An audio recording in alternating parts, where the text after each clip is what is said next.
আসসালামু আলাইকুম আরহামতুল্লাহি ওয়া আলহামদুলিল্লাহ ওয়াসসালাতু ওয়াসসালামু আলা রাসূলিল্লাহ।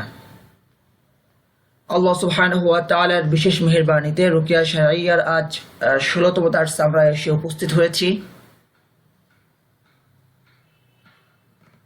এই দার্সে আমরা ইনশাআল্লাহ আলোচনা করব মেন্টাল ডিসঅর্ডার অথবা মানসিক ব্যাধি নিয়ে।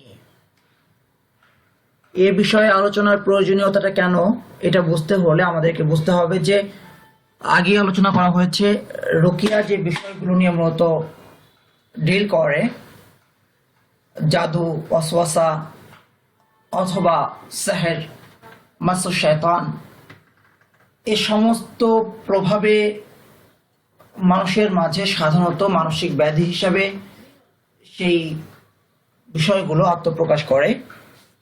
কখনো কখনো তা শারীরিক রোগে রূপান্তরিত হয়। সুতরাং এই রোগগুলো সম্পর্কে আমাদের ধারণা না থাকলে আমাদের পক্ষে প্রকৃত অর্থে সেহের, মাসু শয়তান, ওয়াসওয়াসা, নজর এগুলো বোঝা সম্ভব নয়। দ্বিতীয় আরেকটি বিষয় হলো যে এই মানসিক রোগ যেমন সেহেরের কারণে হতে পারে, মাসু শয়তানের কারণে হতে পারে, তেমনি অন্যান্য কারণেও হতে পারে।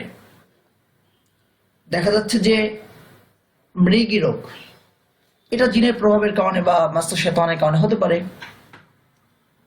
তো মৃগী রোগী একজন এলো রাকির কাছে, সে রুকিয়া করলো, জিন হাজির হলো এবং সে সুস্থ হয়ে গেল। তো তার উপর ভিত্তি করে এই ব্যক্তিটা ধারণা করে বসতে পারে যত মৃগী রোগী আছে পৃথিবীতে সমস্ত মৃগী রোগী মূলত জিনের আসরের শিকার। এই ধারণা সে কেন করলো? কারণ মৃগী রোগ সম্পর্কে তার কোনো আইডিয়া নেই। এখন এমন একজন মৃগী রোগী এলো যে আসলে মাসু শয়তান আক্রান্ত না, কিন্তু রাকি তাকে শুধুমাত্র রুকিয়ার পরামর্শ দিল। সেক্ষেত্রে কি হবে? সেই রোগী কখনো সুস্থ হবে না। কিন্তু তাকে যে আমি তার জন্য চিকিৎসকের পরামর্শ গ্রহণ করার প্রয়োজন আছে সেই বিষয়গুলো যখন পরামর্শ দিব না, সে শুধুমাত্র আমার কথার উপরে আস্থা রাখবে, তখন কিন্তু তার ক্ষতির দায় আমি এড়াতে পারি না। এজন্য রুকিয়ার সাথে মেন্টাল ডিসঅর্ডার অত্যন্ত ওতপ্রোতভাবে জড়িত। আমাদেরকে বিষয়টি নিয়েও আলোচনা করতে হবে। এ দার্সে আমরা ইনশাআল্লাহ আলোচনা করব মানসিক ব্যাধি কি, মানসিক ব্যাধির প্রকার, যেসব কারণে মানসিক ব্যাধি হতে পারে, মানসিক ব্যাধিতে করণীয়। মানসিক রোগ হলো মস্তিষ্কের এক ধরনের রোগ। এটি মানসিক স্বাস্থ্যের একটি দিক। শারীরিক সুস্থতা, শারীরিক অসুস্থতা, মানসিক সুস্থতা, মানসিক অসুস্থতা। মানুষ যখন মানসিকভাবে বা মনোরোগে আক্রান্ত হয় তখন এটি তার আচরণ, অনুভূতি, মতানৈক্য বিভিন্নভাবেই তা প্রকাশিত হতে পারে। এটি মস্তিষ্কের বিশেষ ক্রিয়া বা ফাংশনগুলির সাথে সম্পৃক্ত হতে পারে। আমরা যা কিছু করছি সমস্ত সিগন্যাল মূলত আমাদের মস্তিষ্ক থেকে, আমাদের ব্রেইন থেকে আসছে। তো যখন আমরা মানসিক রোগে আক্রান্ত হব, ব্রেইন যখন সঠিক সিগন্যাল দিবে না, তখন আমাদের সমস্ত ক্রিয়া প্রতিক্রিয়ায় তা প্রকাশিত হবে। এটাই স্বাভাবিক। হতে পারে একটি সামাজিক কোনো প্রেক্ষাপটের সাথেও সম্পৃক্ত। যখন আমি সুস্থ সাবলীলভাবে আচরণ করতে পারবো না, তখন এটি আমার সামাজিক জীবনকেও অবশ্যই ব্যাহত করবে। আমেরিকান সাইকিয়াট্রিক অ্যাসোসিয়েশনের মতে তারা এটাকে সংজ্ঞায়িত করেছেন এভাবে: এটা একটি সিনড্রোম যা একজন ব্যক্তির চেতনা, আবেগ, নিয়ন্ত্রণ বা আচরণে প্রতিফলিত হয় এবং মানসিক বা জৈবিক কার্যকারিতার মধ্যে ফুটে ওঠে। এটি একটি সিনড্রোম যা একজন ব্যক্তির চেতনা, আবেগ, নিয়ন্ত্রণ বা আচরণে প্রতিফলিত হয় এবং মানসিক বা জৈবিক কার্যকারিতার মধ্যেও ফুটে ওঠে। তো মেন্টাল ডিসঅর্ডার অথবা মানসিক রোগকে আমরা প্রথমত দুই ভাগে বিভক্ত করতে পারি। একটা হলো মৃদু ধরনের মানসিক রোগ, মাইল্ড মেন্টাল ডিসঅর্ডার, আর একটা হলো তীব্র ধরনের মানসিক রোগ, যেটাকে আমরা বলছি সিভিয়ার মেন্টাল ডিসঅর্ডার। মৃদু ধরনের মানসিক রোগ জীবনের স্বাভাবিক অনুভূতিগুলো যেমন দুঃখবোধ, দুশ্চিন্তা ইত্যাদি প্রকট আকার ধারণ করে। এক্ষেত্রে যে সকল লক্ষণগুলো দেখা যায় তা হলো মানসিক অস্থিরতা। মানসিক অস্থিরতা কাজ করে, কোনো জায়গায় মন বসে না, মাত্রাতিরিক্ত দুশ্চিন্তা থাকে। হ্যাঁ, তো যে দুশ্চিন্তাগুলো তার স্বাভাবিক আচরণকে ব্যাহত করে। দুশ্চিন্তা অনেকে থাকতে পারে, আমি ঋণগ্রস্ত, আমার দুশ্চিন্তা থাকবে, এটা স্বাভাবিক। কিন্তু যখন এই দুশ্চিন্তা আমার স্বাভাবিক কার্যক্রমকে, আমার আচার ব্যবহারকে ব্যাহত করবে, আমি স্বাভাবিক জীবনধারায় থাকতে পারবো না, সেটা হবে মানসিক রোগ। অযৌক্তিক ভয় ভীতি, যেটাকে আমরা বলছি ফোবিয়া, কিছু দেখেই ভয় পাওয়া। তো এই যে ইসলাম ফোবিয়ার একটা বিষয় আমাদের সামনে চলে আসে। তো এরকম কোনো কিছু দেখলে যে ভয় পাওয়া, অন্ধকারে একাকী থাকতে না পাওয়া, ভয় পাওয়া, যেন কেউ সাথে আছে, যেন কেউ তাকে ডাকছে, এক ভীতি কাজ করা। অস্বাভাবিক মাথা ব্যথা, যে মাথা ব্যথার কারণে সে তার জীবনের অন্যান্য কাজকে ব্যাহত হচ্ছে। এই মাথা ব্যথা, এটা দেখা যাচ্ছে যে একটা শারীরিক রোগ, কিন্তু এটা দুশ্চিন্তার কারণে হতে পারে, ভয় ভীতির কারণ হতে পারে, অস্থিরতা থেকে মাথা ব্যথা আসতে পারে। এরপর ঠিক একই রকম শারীরিক রোগে রূপান্তরিত হতে পারে শ্বাসকষ্ট, বুক ধড়ফড় করা, মাথা ঘোরা, খিঁচুনি। আহ এগুলো সব হলো কিছু মানসিক রোগে রূপান্তরিত হওয়া, যা অস্থিরতা, দুশ্চিন্তা ইত্যাদি কারণে হচ্ছে, অথবা অন্য কোনো মানসিক রোগের কারণে হচ্ছে। ঠিক একইভাবে মানসিক অবসাদ, বিষণ্ণতা, অসহায় বোধ, কাজে মন না বসা, অনিদ্রা, ক্ষুধামন্দা, আত্মহত্যার প্রবণতা, এগুলো হলো মানসিক রোগ। আবারও বলছি, এগুলো তখনই মানসিক রোগ হবে যখন তা আমাদের স্বাভাবিক জীবনধারাকে বা কার্যক্রমকে ব্যাহত করবে।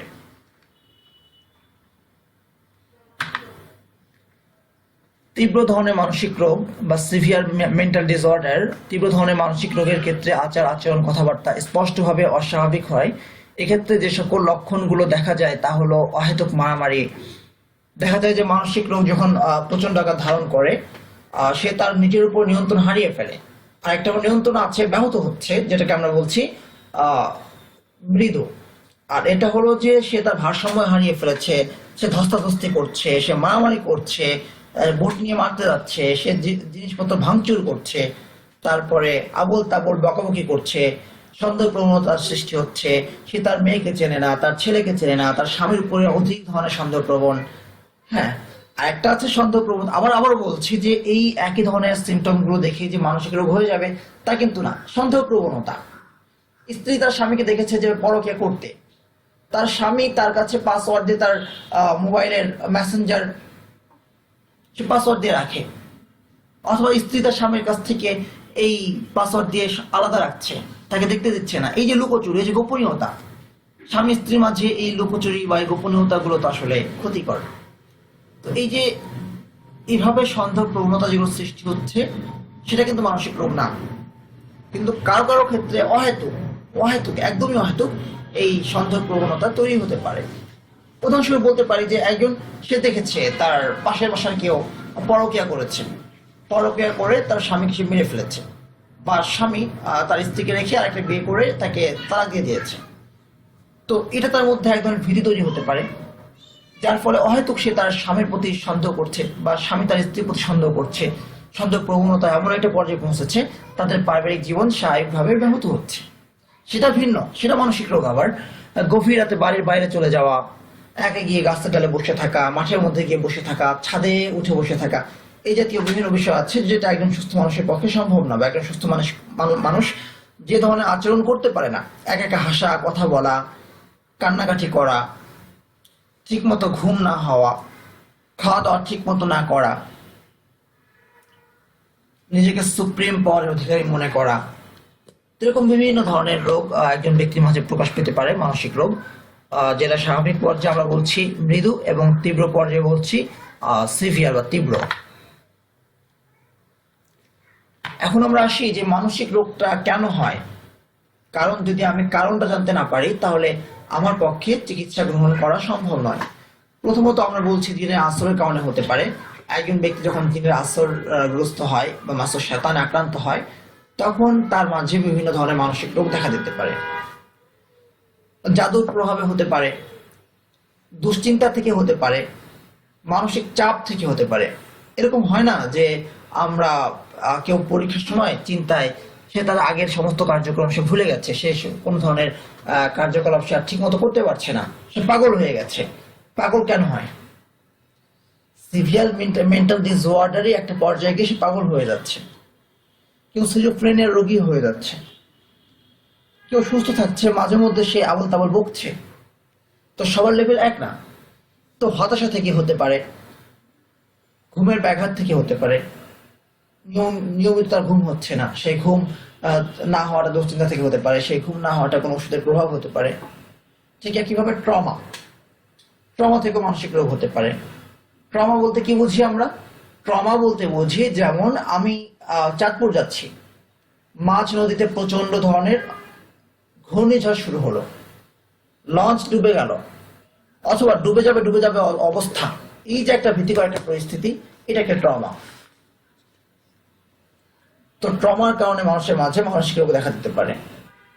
যেমন কেউ ঘুমের মধ্যে নিয়মিত চমকে ওঠে, যেন সে পানির মধ্যে ডুবে যাচ্ছে। তো এটা যেমন জাতীয় লক্ষণ হতে পারে, দিনে আশ্রয় প্রভাব হতে পারে।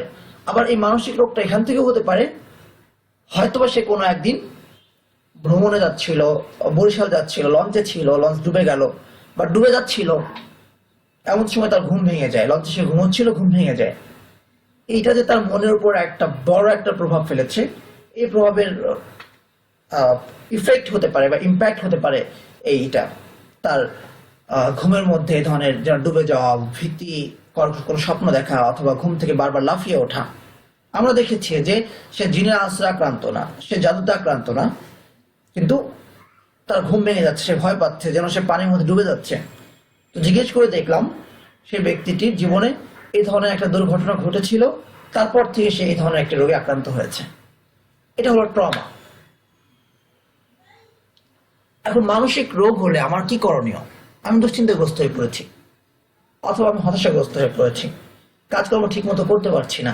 আরো যে মানসিক রোগগুলো গেল, প্রথমত যে সাইকিয়াট্রিস্ট অথবা কাউন্সিলরের পরামর্শ গ্রহণ করুন।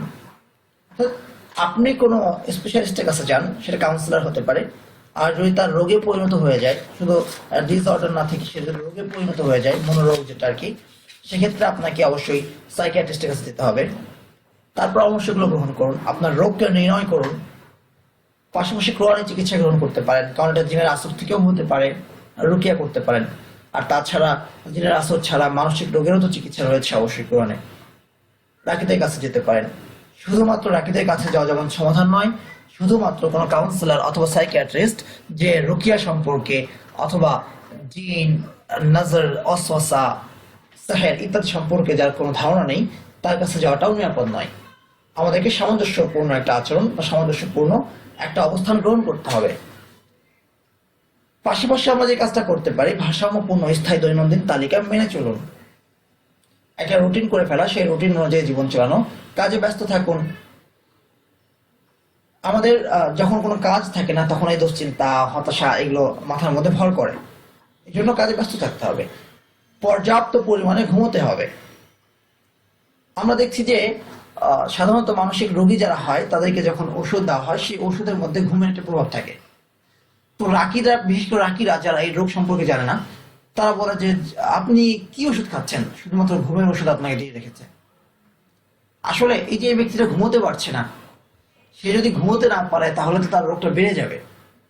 প্রয়োজনে চিকিৎসকের অথবা স্পেশালিস্টের পরামর্শ অনুযায়ী ঘুমের ওষুধ খেয়ে হলেও ঘুমোতে হবে, কারণ ঘুম অত্যন্ত জরুরি একটি বিষয়, পর্যাপ্ত পরিমাণে ঘুম প্রয়োজন। সুতরাং ঘুমের ওষুধ খেয়ে ঘুমিয়ে রাখা, এই বিষয়টাকে তাচ্ছিল্য করার কোনো সুযোগ নেই।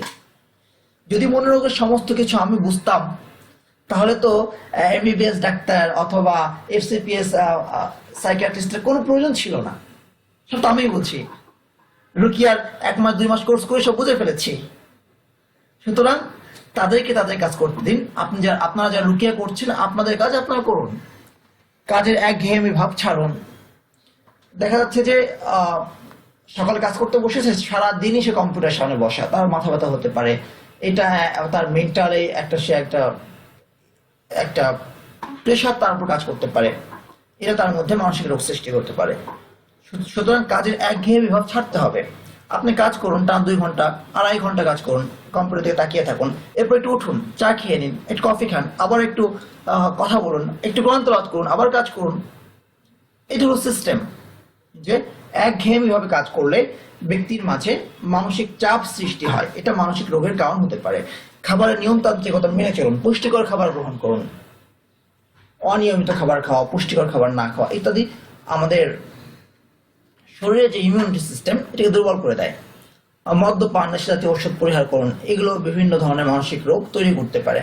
নিজেকে অন্যদের থেকে আলাদা করে নেবেন না। অর্থাৎ সঙ্গ প্রয়োজন। সঙ্গ আলাদা করে রাখা, এতে দুশ্চিন্তা তৈরি হতে পারে। আর এই দুশ্চিন্তা থেকে বিভিন্ন ধরনের রোগ মানুষের শরীরে বাসা বাঁধে। সুতরাং কনফিডেন্স প্রয়োজন, সঙ্গ প্রয়োজন। এখন অনেকেই সঙ্গ এড়িয়ে চলে। কেন এড়িয়ে চলে? সে কাউকে বিশ্বাস করতে পারছে না। তার সঙ্গী তার জীবনের সাথে বিশ্বাসঘাতকতা করেছে, তার সাথে বিশ্বাসঘাতকতা করেছে, এখন সে কাউকে বিশ্বাস করছে না। তার ডিভোর্স হয়ে গেছে, সে নতুন করে বিবাহ বন্ধনে আবদ্ধ হতে চায় না।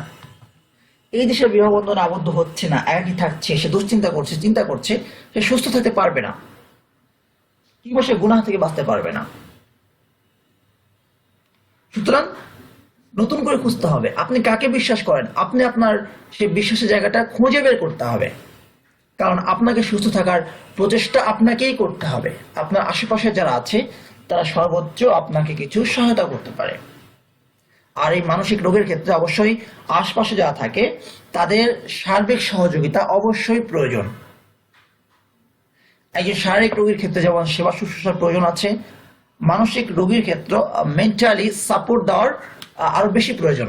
দিন রাতে কিছু সময় আল্লাহর স্মরণে অতিবাহিত করুন। কারণ মধ্যে মানসিক রোগ এটা একটা অস্থিরতা, একটা দুশ্চিন্তা, পেরেশানি। আর আলা বিযিকরিল্লাহি তাতমাইন্নুল কুলুব, কোরআনের মাধ্যমে মানুষের অন্তর প্রশান্তি লাভ করে থাকে। সুতরাং আমাদেরকে জিকির করা, আল্লাহ সুবহানাহু ওয়া তাআলার কোরআন তেলাওয়াত করা ইত্যাদিতে মনোনিবেশ করা জরুরি। প্রতিদিন কিছু কিছু সময় অবশ্যই নিমগ্ন চিত্তে সালাত কায়েম করুন। যখন কেউ নিমগ্ন চিত্তে সালাত কায়েম করে তার আর অন্য কিছুর প্রয়োজন নাই। সে যা পড়ছে, সে বুঝছে, সে কি করছে, সে জানছে, সূরাগুলো সে বুঝে বুঝে পড়ছে। এটা একদিকে তার যেমন কাউন্সিলিং এর কাজ করবে, একদিকে তার মেডিসিনের কাজ করবে। ঠিক একইভাবে এটি তার জন্য ব্যায়ামের কাজ করবে। কিন্তু এই মেডিসিনের জন্য, এই কাউন্সিলিং এর জন্য, কিন্তু এই ব্যায়ামের জন্য কিন্তু এই সালাত না।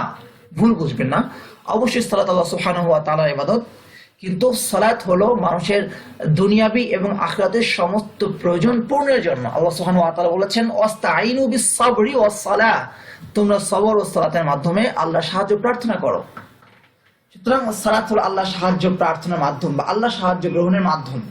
এই সাহায্য দুনিয়াতে, এই সাহায্য আখিরাতে। সালাত শুধু এই জন্য না যে আমি আখিরাতে জান্নাতে থাকবো। যে সালাত আমাকে দুনিয়াতে সুখী করছে না, সেই সালাত আমাকে কি করে আখিরাতে আমাকে জান্নাত দান করবে। সুতরাং সালাতের প্রথম প্রতিদান হলো দুনিয়া, নিজেকে অভাব দূর হওয়া, পেরেশানি দূর হওয়া, সমস্ত ধরনের মনোরোগ, মানসিক দুশ্চিন্তা থেকে মুক্ত থাকা। ইভেন যে ব্যক্তি সালাতে মনোযোগী, যত বড় বিপদ আসুক, পৃথিবীর সমস্ত মানুষ মনে করছে সে অসুখী, কিন্তু সে নামাজে নিমগ্ন চিত্ত, মানে সে খালিস মুমিন, তাকে জিজ্ঞেস করুন, সে বলবে আলহামদুলিল্লাহ। এটা হলো সুখ। তো যাই হোক, কোরআন তেলাওয়াত অনুধাবনে নিয়মিত হন। রিজিক নিয়ে ভাববেন না, বিপদে দুশ্চিন্তাগ্রস্ত হবেন না। পাপাচার ও আল্লাহর অবদ্ধতা থেকে দূরে থাকুন। আত্মশুদ্ধি ও আধ্যাত্মিক প্রয়োজনের প্রতি মনোযোগ দিন। বৈবাহিক ও সামাজিক জীবনে বৈধ উপায়ে আস্থার মানুষ বেছে নেন।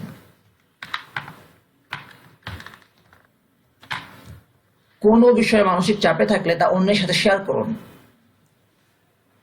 তো যখন আমরা সুখের বিষয়টি অন্যের সাথে শেয়ার করি তখন আনন্দ বেড়ে যায়। আমরা আমাদের খুশির সংবাদগুলো অন্যকে দিতে চাই, দিতেও ভালো লাগে। তবে অবশ্যই লক্ষণীয় বিষয় হলো সেটা যেন আবার অহংকারে পরিণত না হয়, সেটা যেন স্বভাবে পরিণত না হয়। পক্ষান্তরে যখন আমরা আমাদের দুশ্চিন্তা, আমাদের পেরেশানি অন্যের সাথে শেয়ার করি, সে হয়তো আপনাকে সহযোগিতা করতে পারছে না, কিন্তু সে আপনাকে সান্ত্বনার দুটো বাক্য শোনাতে পারে। বা আপনি আপনার কষ্টের কথা বলে নিজের বোঝাটাকে লাঘব করতে পারেন। সুখের কথা বললে সুখ বেড়ে যায়, দুঃখের কথা বললে দুঃখ কমে যায়। আর মুমিনের দুঃখ কমানোর সবচেয়ে বড় জায়গা হলো আল্লাহ সুবহানাহু ওয়া তাআলার দরবার। মাথার উপর কাজের পাহাড় জমে আছে, টেনশন নেবেন না, সব নিজে নিজে করার চেষ্টা করবেন না, সহযোগিতা গ্রহণ করুন। আমি সব পারি, এই মানসিকতা আমাদেরকে ছাড়তে হবে। পৃথিবীর কেউ স্বয়ং সম্পূর্ণ নয়। সবাইকেই কোনো না কোনো ক্ষেত্রে অন্যের সহযোগিতা গ্রহণ করতে হয়। আপনি যে পৃথিবীতে এসেছেন, আল্লাহ সুবহানাহু ওয়া তাআলা আপনাকে সৃষ্টি করেছেন, কিন্তু আপনি পানির সহযোগিতা গ্রহণ করেছেন, আপনি মাটির সহযোগিতা গ্রহণ করেছেন, আপনি অক্সিজেনের সহযোগিতা গ্রহণ করেছেন, আপনি পিতার সহযোগিতা গ্রহণ করেছেন, আপনি মাতার সহযোগিতা গ্রহণ করেছেন। পৃথিবীতে আসার পর মায়ের দুগ্ধ পান করেছেন, মায়ের কোলে বড় হয়েছেন, আত্মীয় স্বজনের কোলে বড় হয়েছেন, তাদের সহযোগিতা গ্রহণ করেছেন, পিতার অর্থ নিয়েছেন, তার অর্থে চলেছেন, তার ঘাম ঝরা টাকা আপনি খরচ করেছেন, টিচারের কাছ থেকে জ্ঞান পেয়েছেন, আশপাশ থেকে শিখেছেন। সুতরাং পৃথিবীর কেউ স্বয়ং সম্পন্ন হতে পারে না। সুতরাং আপনি দেখুন যে আপনার এই কাজটি আপনাকে কে সহায়তা করতে পারে, যে আপনাকে সহায়তা করতে পারে তার কাছ থেকে সহযোগিতা গ্রহণ করুন। এমন কারো কাছ থেকে সহযোগিতা গ্রহণ করবেন না যাকে আপনি বিশ্বাস করছেন না, যে আপনার কাজের জন্য অ্যাপ্রোপ্রিয়েট বা যোগ্য না। সেক্ষেত্রে আপনার টেনশন কমবে না, বরং আরো বেড়ে যাবে। সব নিজে নিজে করার চেষ্টা করবেন না, নিয়মিত ব্যায়াম করুন। ব্যায়ামের দ্বারা কি হয়? কনফিডেন্স বাড়ে। দেখবেন যখন আপনি ব্যায়াম করছেন, বুক ডাউন করছেন, আপনি দৌড়াচ্ছেন, একটা সতেজতা, একটা প্রফুল্ল ভাব চলে আসে সকালবেলা। আপনি ঘামছেন কিন্তু একটা প্রফুল্ল কাজ আছে, মানে মনে হচ্ছে আপনি পারেন, আই ক্যান। এই যে কনফিডেন্স, এই কনফিডেন্স আপনাকে ইনশাআল্লাহ অনেক দূর এগিয়ে নেবে। প্রতিদিন একান্ত নিজের জন্য কিছু সময় বের করে নিন, সে সময়টুকুতে পছন্দের কোনো কাজ করুন। অন্তত প্রতি সপ্তাহে 2 দিন অনলাইন ও সোশ্যাল মিডিয়া থেকে দূরে থাকুন। যে অনলাইন, ফেসবুক, এগুলোকে আমরা বলছি ভার্চুয়াল লাইফ। ভার্চুয়াল লাইফ কখনো রিয়েল লাইফ নয়। যে ব্যক্তি যত বেশি ভার্চুয়াল লাইফে সময় দেবে, তত বেশি রিয়েল লাইফ থেকে দূরে সরে যাবে। কিন্তু শুধু ভার্চুয়াল লাইফটা চলবে না। ভার্চুয়াল লাইফ আপনি খেতে পারবেন না। ভার্চুয়াল লাইফ হয়তো আপনি আপনার কলমের লেখাটা আপনি ভার্চুয়াল লাইফে লিখছেন, কিন্তু আপনি খেতে পারছেন না, আপনি ঘুমোতে পারছেন না, এগুলো অফলাইন আপনাকে করতে হচ্ছে। তো যে যত বেশি ভার্চুয়াল লাইফে থাকবে, বাস্তবিক জীবনে এসে সে তত বেশি নিজেকে খাপ খাওয়াতে পারবে না। যে ব্যক্তি 20 বছর জেলখানায় আছে, সে জেল থেকে বের হয়ে সে এই সমাজের সাথে কোপ করতে পারবে না, এটা স্বাভাবিক। যে ব্যক্তি বিদেশে আছে, তাকে দেশে আসলে তাকে এই সমাজের সাথে মিলে যেতে একটু সময় লাগে।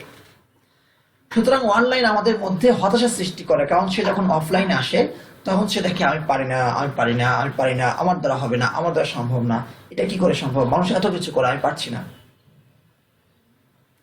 তো আপনি ভার্চুয়াল লাইফে রাত 3টা পর্যন্ত জেগে থেকেছেন, আপনি ঘুম থেকে উঠেছেন 12টায়।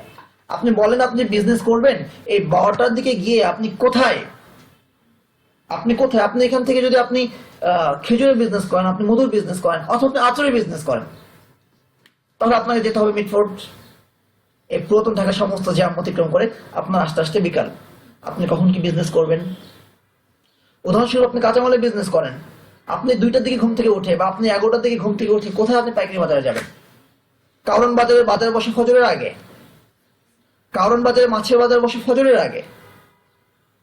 জাস্ট উদাহরণস্বরূপ বলছি। তাহলে তার মধ্যে হতাশা কাজ করবে যে না, আমি তো ব্যবসায় কিছু করতে পারছি না।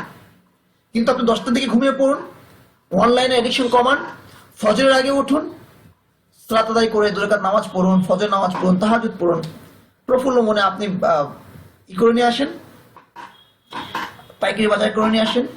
আপনি যদি কাঁচা মালেরও বিজনেস করেন, কাঁচা মালের বিজনেস করেন, আল্লাহ সুবহানাহু ওয়া তাআলার মধ্যে আপনি বারাকা দান করবেন। আপনি গিয়ে দেখেন এই যে হসপিটালগুলোতে 7টার আগ থেকে স্টাফরা সবাই রেডি থাকে। আপনি ব্যাংকে গিয়ে দেখেন, যেটাকে আমরা হারাম বলছি, একদম জাস্ট টাইমে সেখানে প্রতিটা মানুষ বসে থাকে। কি করে সম্ভব? কারণ হলো যে সে তার সঠিক সময় সে ঘুমিয়েছে। সুতরাং যদি আপনি দুশ্চিন্তা মুক্ত হতে চান, হতাশা থেকে বাঁচতে চান, আপনাকে অনলাইনে এডিকশন কমাতে হবে। যে স্টুডেন্ট পড়ালেখায় ভালো, সে অফলাইনে ভালো, ফেসবুকে অত বেশি ভালো হতে পারে না। আপনি ফেসবুকেও সময় দিবেন, ফেসবুকেও পড়বেন, আপনি ফেসবুকেও লিখবেন, আপনি ফেসবুকেও সব করবেন, ফেসবুকে আপলোড দিবেন, আপনাকে লাইক দিচ্ছে দেখবেন, আপনি কমেন্টে রিপ্লাই দিবেন, এখানে খুব বেশি সামাজিক হবেন। আপনাকে মেসেঞ্জার নক দেওয়ার সাথে সাথে আপনি রিপ্লাই দিচ্ছেন, খুব বেশি সামাজিক। বাস্তবিক লাইফে আপনি এতটা সামাজিক হতে পারবেন না। কেন পারবেন না? আপনি কখন পড়াশোনা করেছেন? আপনি কখন আপনার টিচার মুখস্থ করেছেন? আপনি কখন ক্লাসে পড়াশোনাবেন? আপনি কখন টিচার হিসেবে আপনি আপনার স্টুডেন্টকে পড়ানোর জন্য সেই পড়াটা দেখেছেন, প্রিপারেশন নিয়েছেন টিচিং এর? সো এই বিষয়টি খুব গুরুত্বপূর্ণ। তো যতটুকু, জাযাকুমুল্লাহু খায়রান, আহসানুল জাযা। আসসালামু আলাইকুম ওয়া রাহমাতুল্লাহি ওয়া বারাকাতুহু।